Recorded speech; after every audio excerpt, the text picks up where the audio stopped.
Welcome back, everyone, and thanks for joining me right here at UFO Chaser. What the hell?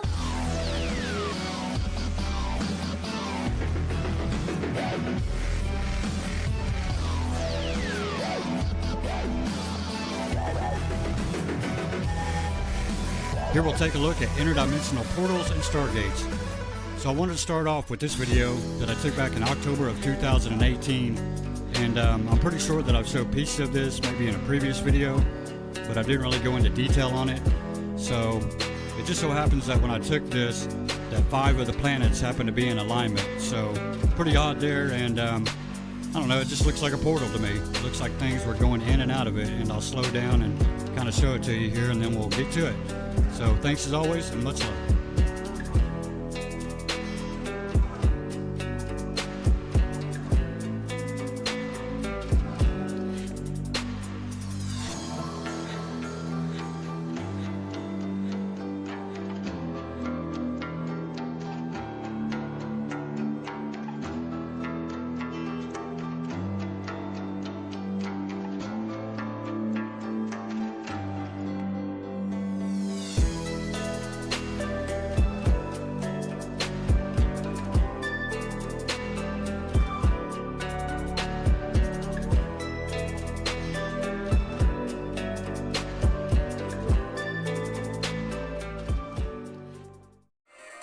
In the distant future, we may have the technology to actually enter and pass through a black hole, and maybe even survive the journey.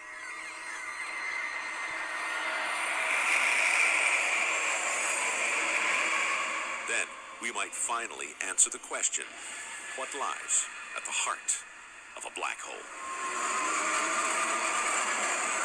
Some scientists believe we could use black holes as a kind of portal, with the potential for travel across the universe. This is still very speculative, but the mathematics seem to indicate that as you fall through a black hole, that you don't simply die, you fall right through a wormhole, which is a gateway, a shortcut through space and time. Perhaps we could simply rocket across the universe through a subway system that we call a black hole. If black holes are shortcuts through space and time, it could turn one of the coolest ideas from science fiction into reality. Time travel is possible, but not very practical. You see, the energy source, the material that you need to keep the throat of a wormhole open, is something so exotic that we cannot produce it in the laboratory. But if you could, it might be possible to exploit the power of black holes to visit yesterday. Perhaps our descendants in the future have already mastered this technology. Presented by Science at NASA. A favorite theme of science fiction is the portal, an extraordinary opening in space or time that connects travelers to distant realms. A good portal is a shortcut, a guide, a door into the unknown, if only they actually existed. It turns out that they do, sort of, and a NASA-funded researcher at the University of Iowa has figured out how to find them.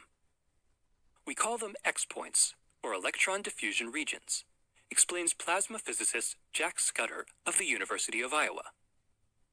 They're places where the magnetic field of Earth connects to the magnetic field of the Sun, creating an uninterrupted path leading from our own planet to the Sun's atmosphere 93 million miles away.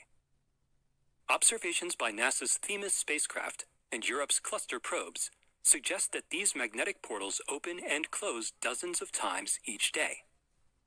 They're typically located a few tens of thousands of kilometers from Earth, where the geomagnetic field meets the onrushing solar wind.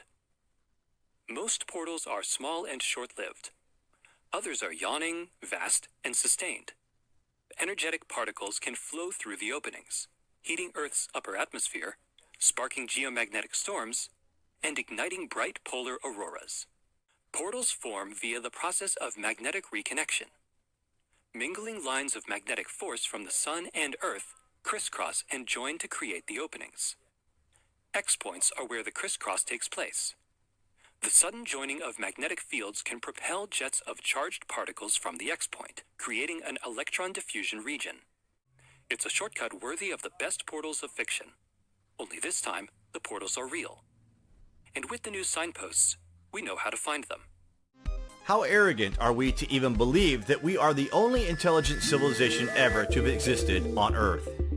These ancient inhabitants cover the lands on every region of the planet and appear to have been connected somehow with evidence of a power grid and sharing of construction methods, including pyramid structures, sharing a mind-boggling scenarios in which enormous stones weighing upwards of 1,000 tons were shifted with ease for miles.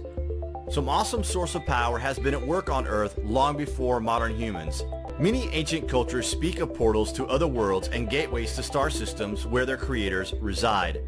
Modern thinking tells us these tales are merely myths and legends. However, recent declassified FBI files have stated that our Earth has been visited by beings from other dimensions and planets. NASA even announced that portals do indeed appear to be hidden within the Earth's magnetic field. In 2007, while searching for the remains of shipwrecks, scientists discovered a stone structure 12 meters below the surface of Lake Michigan. Thought to be at least 12,000 years old, the structure has been dubbed Michigan's equivalent of Stonehenge. One thing of particular interest was a carving on one of the stones of a mastodon, which is believed to have become extinct 10,000 years ago, an indication of the structure's age. The location of the site has been kept secret, at least for now. This is part of an agreement with the local Native American tribes who wish to keep the amount of visitors to a minimum. While a lot of mainstream scientists are skeptical about the age of the site, many believe that this is the remains of a Stargate. The site has also claimed several bizarre disappearances and gained the title of the Michigan Triangle. Today's modern research in regards to UFOs, occasionally it gives reference to portals, or as our ancestors referred to them as Stargates. It is speculated that these doorways are utilized by extraterrestrials from other realities. The most talked about doorways is that of Hayumaca in Peru, or better known as the Gate of the Gods. Discovered by Jose Luis Delgado Mamani in 1996 while attempting to learn more about a location due to him taking a job as a tour guide. Once Mamani was told of this mysterious location described by native tribes as an active gateway to the land of the gods, his dreams was invaded for many years of this doorway. He dreamt that the pathway leading up to the huge doorway was made from what he could describe a pink-coloured marble-type stone, and within the larger door, a much smaller one, which would open with a brilliant blue light surrounding it, and within a shimmering light. Native tribesmen informed Mamani that the larger doorway is used by the gods themselves, and the smaller one is used by mortals. Also, that the gods were giants, and on occasion, mortal humans could become immortal themselves if the gods would wish it so. Investigators and researchers visiting the location discovered an interesting indentation in the rock on the right-hand column of the smaller doorway. Was this some type of keyhole to the door? Some visitors have been able to capture strange energy emanating from the doorway. In Peru, near Lake Titicaca, is one of the most beautiful and profound examples of one of these stargates. The local people call it Hayumarca. Hayumarca is a mysterious doorway. It is literally a doorway that goes nowhere, carved into the side of a sandstone cliff. We don't see how it could open, but the idea of a Stargate, that there is something that could step into some other dimension, or a wormhole would have some kind of starting point and could enter. The idea of a doorway in general is something that we see a lot. We see these in Egyptian temple walls, for example, where the initiate walks up to the temple wall, there's a doorway, and then there's a solid wall. So the physical body can go no further, and the physical body is left behind in the Egyptian traditions, and it is the energy body or the soul that moves through the doorway. What sets Hayumarca apart from those stargates that we see in places like Egypt is that it is believed to be a stargate where the physical body moves in its entirety through the door, in and out of the door, and that it is active today. Now, as a geologist, the most striking thing about the geology of Hayumarca is that it is a high quartz sandstone, and it's a very special kind of quartz called piezoelectric quartz. Now, if you have a watch that says it's a quartz watch, that is a piezoelectric crystal that is in the watch. By compressing that crystal with a spring just a little bit, it releases an electrical and a magnetic charge that drives the watch on a small scale. That principle applies on larger scales as well. We're looking at an area, a geographic area, that is under pressure releasing electricity the way that that spring and the little quartz would in our watch. And if there were a place where such a phenomenon could happen, the time travel and the ability to move between dimensions is directly linked to magnetic fields and electrical fields. So this place is already a high-stressed field because of the piezoelectricity. And mathematically, it makes perfect sense that under certain conditions, certain planetary alignments, when the magnetic field combines with that electrical field to produce an effect, that we could see something like a Stargate effect, just like we see in the laboratory. And with a device that he held in his hand, he placed it into a notch that is in the wall, and when he turned it, he began walking, and he walked right through the wall. Could this be the same device that the Sumerians are depicted using in earlier cuneiforms? If so, how did it work? The basis of our modern scholarship on Sumer comes out of the library of Ashurbanipal that was found in Nineveh. And in this area, there were metallic sheets that had patterns and little illustrations etched into them. And there are several illustrations. In the Sumerian text, there are stories very, very similar of where advanced intelligences were able to move between dimensional realities, and they would do it using a small device that they were able to take and tune in a very precise way to the material of the earth, to the rocks of the earth, that would allow them to do this. So there are other Stargates. Is it possible that, like the ancient mathematical language encoded in the Great Pyramid, these shortcuts to other dimensions were created by the gods as a means to not only travel, but empower human beings to see beyond the veil?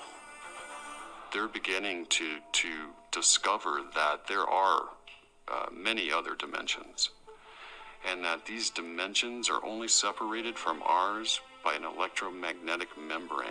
In fact, he equates it to a radio frequency. We, as creatures, right now are tuned into this radio frequency. If we could reach in and just turn the dial a little bit, you're going to tune into the next one. And how horrifying might that be, or how beautiful might that be? We don't know really what's existing on those dimensions. What we do know is in places like the Cairo Museum in Egypt, a number of artifacts have been found from sites such as Saqqara, for example, that scientists simply cannot explain. They're reluctant to even put them on view to the public. Some of them are in back rooms, or they're boxed up in the lower levels. They're made of materials that are not from Earth. We don't know what this stuff is. Could these materials of unearthly origin be proof that these gateways did exist? In that frequency, what you need in order for that to really happen are quartz crystal deposits, very vast quartz crystal deposits, and it just so happens our planet has vast crystal deposits all around the globe. And that, to us, is showing us that this is an area with underlying quartz crystal deposits that are strong enough that they're causing tears in this membrane, and that's the reason why you get such a wide array of phenomenon, all occurring in a very small geographic area. The site in Abu Jarab in Egypt lies 7,500 miles from Peru. This is another location steeped in myth and mystery. It is said to be one of the oldest of the ancient sites on the planet. Abu Jarab sits on top of an alabaster platform, better known as Egyptian crystal, and rumoured to be tuned to the Earth's frequency at 7.8 Hz. Just as in Huaymaca in Peru, Abu Jarab is thought to be the location of another doorway to the beyond. It is theorized that this low frequency can enhance human senses of communication and align human consciousness with sacred energies. Abu Jarab was already ancient by the 5th dynasty. Such problematics and aging leaves Abu Jarab a mystery as to whom and why it was created. Stones consisting of colossal red granite blocks, each weighing several tons, have been cut with precision, polished, and placed as facing stones in a pyramid which once stood on the location. The stones are laid with such accuracy that it's extraordinary. In there stands an alabaster mound, with the remains of an obelisk on top of it, designed in such a way that it represents the 4 cardinal directions of north, east, south, and west. The vibrations transmitted through the alabaster and other surrounding materials are said to create a doorway in which the gods manifested. It has been said that the people are able to see the blue glow occasionally in the dark of the desert, accompanied by an unusual humming sound. The ancient city of Tiwanaku is situated in western Bolivia at an altitude of 13,000 feet. It is unknown as to how old Tiwanaku is. Some researchers believe that the city could in fact date back to 14,000 years BC. The most significant ruin of Tiwanaku is the ancient portal known as the Gate of the Sun, a doorway constructed from a single andesite block cut with machine precision, weighing approximately 12 tons and at around 9.8 feet in height and 13 feet wide. The Gate of the Sun was rediscovered by European explorers during the mid-19th century. The megalith had a large crack passing through it and was lying horizontally on the ground. Though it stands in the same location, it is believed that it is not its original location. The Gate of the Sun is believed to be the doorway to the land of the gods, like the Gate of the Gods at Hayamarca. Many researchers believe the purpose of the gate is somehow connected astronomically. At the top of the arch is a carving of a winged figure, assumed to be that of the sun god, with rays of light emanating from behind his head and holding 2 large staffs. It leaves modern man perplexed in regards to how our ancestors knew of such sciences and technology. With regards to the construction of the gate, which is an incredible feat of engineering using precision mathematics. There are 48 carved depictions surrounding the sun god, what looked like to be a bird-like human, said to be the messengers of God. Similar to the depictions of the bird-like humans found in Sumerian carvings throughout the Mesopotamia. The Peruvian people believe that the doorways become active at certain times and is seen as a shimmering light of blue. Stepping through will take you to the mystical land of the gods. It is said that there are many places throughout the world considered to be stargates, doorways or portals, all of which seem to be connected with ancient sites around the world, and even ancient buried tombs found in the United Kingdom and Ireland. You will find an underground prehistoric burial site that was discovered in 1902 at the Hypogeum in Malta. This complex, made of interconnecting rock-cut chambers, has 3 distinct levels thought to be around 5,500 years old, one of which is a resonance chamber referred to as the Oracle.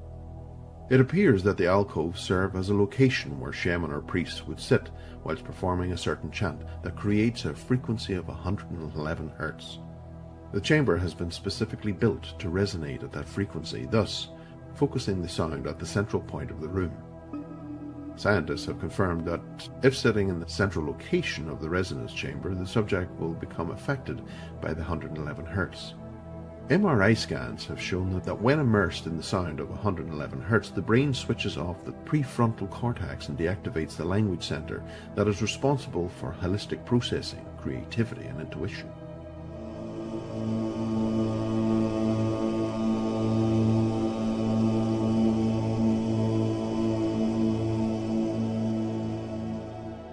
It can possibly result in a form of meditation considered to be divine and induce a trance-like state that some believe allows you to become connected with the gods by opening a doorway to another reality, a practice that seems to, yet again, mirror those carried out in the ancient sites around the world. There is also another mythical location situated in Ireland. It is the Newgrange Burial Mound. Just like the Hypogeum, it is designed as a resonance chamber attuned to 110 Hz.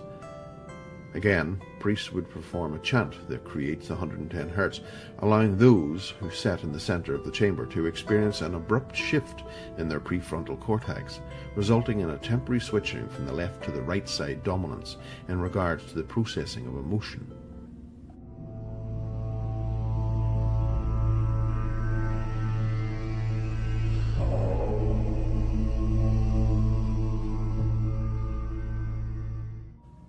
Scientists believe this process will turn on an area of the brain that is in the biobehavioral studies, which changes the mood, enhances empathy and social behavior.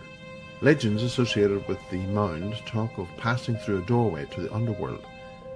A mystical location is known to be associated with the gods.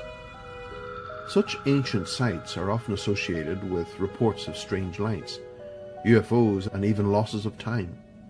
Could it be that our ancestors were knowledgeable of other realities and how to possibly access them? In the Smithsonian magazine in 2011, Dr. Lisa Randall from Harvard University said, "I believe an extra dimension may exist close to our familiar reality, hidden except for a bizarre sapping of the strength of gravity as we see it." So maybe it's time to go back to the drawing board and carry out extensive studies at these ancient sites with some of the best scientific equipment we can lay our hands on an attempt to get some real answers to a mystery that circumnavigates the globe.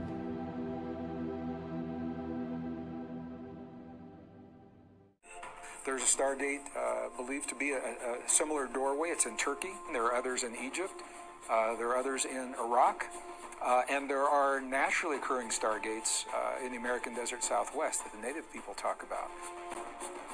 Places like Göbekli Tepe, or certainly the area around Göbekli Tepe in southeast Turkey, the area around Giza in Egypt, and other places like Stonehenge in England. They form part of what might be described as an Earth grid.